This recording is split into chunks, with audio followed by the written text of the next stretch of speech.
हे गरजी गरजी देव बहरिसले ओरिए ओरिए मधु चुए ओरिए ओरिए मधु चुए पनिया से डूबी गईले बेदिया तो कैसे जइबू छठ करे कैसे जइबू छठी घाटे।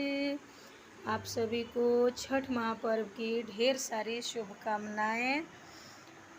और हम जातनी अब ठेकुआ बनावे और एकरा साथ एगो ई भी खबर मिलल बा कि बेदी डूब चुकल बा। सब हमनी के जितना भी बनावल रहे छठ घाटे नदी के तीरवाही सारा बेदी डूब गईल बा और रात में बहुत बारिश भइल बा, वीडियो में भी आइल बा। अभी वही सोचा था नहीं कि जाके देखी एक बार कि बेदी सच में हमनियों के डूब गईल बा कि बचल बा, ऐसे कि हमार बेदी जौन वो सीढ़ी के किनारा ही रहे।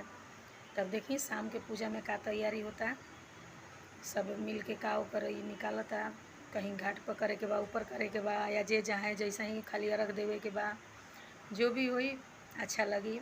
वैसे ये बार छठ के बहुत मज़ा आवे वाला रहल, लेकिन मेला भी लागल रहे वहीजा। मेला तो हर साल लागेला लेकिन इस साल थोड़ा और ज़्यादा मतलब बड़ा मेला रहे। खैर कोई बात ना, जय छठी मैया। छठ मैया की महिमा अपरंपार। तो जय छठी मैया, जय सूर्य भगवान।